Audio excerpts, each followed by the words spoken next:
Representative Hammoud offers 3 amendments identified as Amendment 1C. Chair recognizes Representative Hammoud. Thank you, Madam Speaker.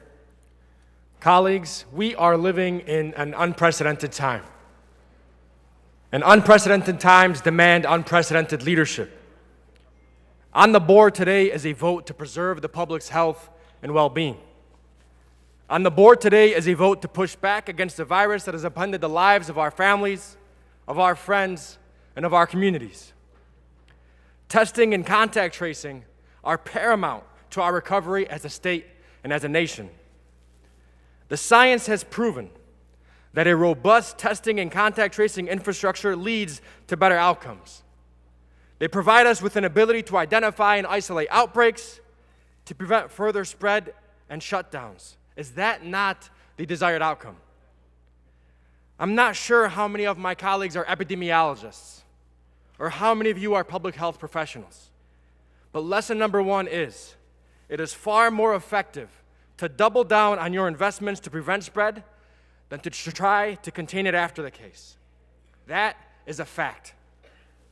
So when this board opens up, I implore you, as a public health professional, to vote to maximize our investment in testing and tracing. If you vote no, you are voting to risk the lives of your community members and mine. You are voting to risk the possibility of further spread, of increased hospitalizations, and more death. Voting no is a vote to further delay any hope of an economic recovery, any hope for our neighborhood businesses, our mom and pop shops to thrive again. Voting no is voting to continually put our seniors and most vulnerable residents at increased risks. My constituents are tired of the political bickering. COVID doesn't care for your politics, conservative or liberal, Republican, Democrat, or independent. Lead with the science, and the science is clear on this issue. Strong testing and contact tracing infrastructure equals better health outcomes. That is not up for debate. It was just a few months ago that many of my colleagues complained about the number of tests that were being conducted and about the state of our contact tracing program. And now, when the opportunity presents itself to lead on these fronts, those same members are ready to vote no? I fail to see any logic behind that decision-making. The data is against you.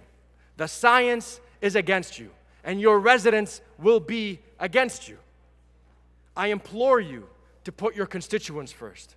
I implore you to put humanity first. And in doing so, I hope you support my amendment to go on the offense for once against this virus and allocate the necessary funds needed to build out and sustain a robust testing and contact tracing infrastructure in our state. Thank you. The question is on the adoption of the substitute. The clerk will open the board. The substitute is not adopted.